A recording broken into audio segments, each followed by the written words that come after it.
Gemma Masferrer. Was Hubbard a good auditor? It seems like he was always doing conferences but not auditing his followers. This is a great question. I am so glad you asked me this question because it brought to mind so much stuff that I've not really talked about much. And that is that Hubbard was not a good auditor. But here's the thing. Hubbard created Dianetics, and it was assumed right from the get-go that he was the master at doing Dianetic auditing, and he was lecturing right from the get-go. In 1950, he was running around the country lecturing about his latest discoveries and techniques with Dianetics and showing people how to do it. And there were some sample auditing demonstrations that Hubbard would do over the years. This was not few and far between. There's quite a few of them. But the funny thing is, if you go back over these, and I did when I was in Scientology, you talk about, the brainwashed mindset of not engaging in critical thinking, I observed many instances in the transcripts of Hubbard's auditing sessions or in the tape recordings of the demonstrations that Hubbard did, that I saw Hubbard violating his own rules over and over and over again. And you just kind of give him a pass, because I would think to myself, well, he must know things I don't know. His presence is so great as an auditor. He can get away with these things. Oh, well, it's just kind of the natural flow of the conversation. And so he's not being mechanical or rote in how he's doing his auditing procedure, right?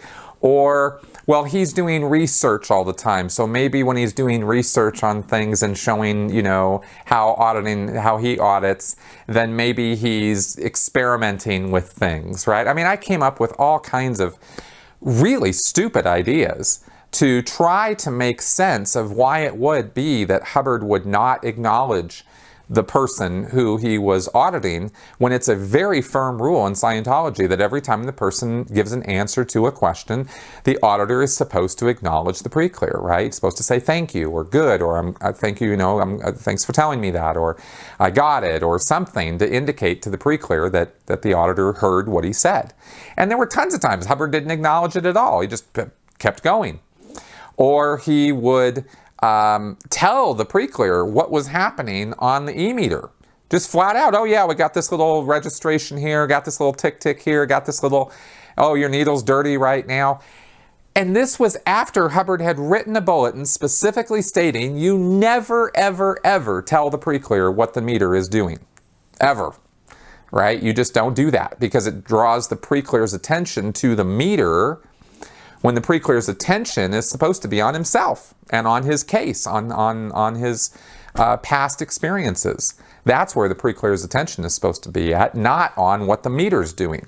The meter is supposed to be an almost invisible tool that the auditor is using in the course of the auditing session in order to guide the session, but not guide the pre-clear's attention to what the meter's doing, right? Now, of course, what I'm giving you here is a near ideal state. The pre-clear's attention is on the meter all the time for all kinds of reasons, but Hubbard would specifically draw the pre-clear's attention to it, and that's just a big no-no, right?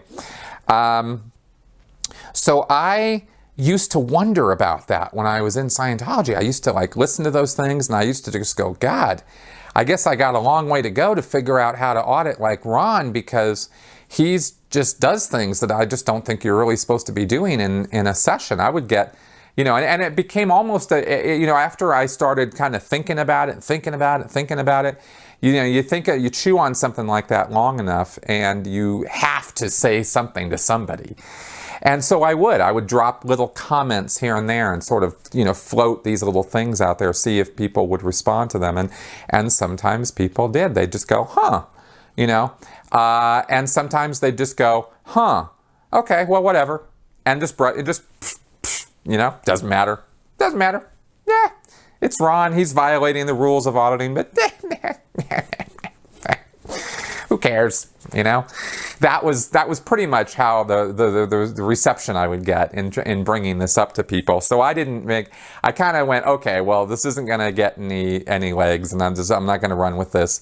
I'm just going to acknowledge that Ron fudged, and I'm going to move on.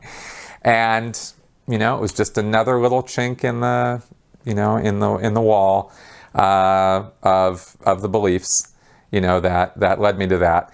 But I never really brought this up before. Nobody's, I don't recall ever talking about this. So thanks very much, Gemma, for that question. I think this was an interesting point to bring up.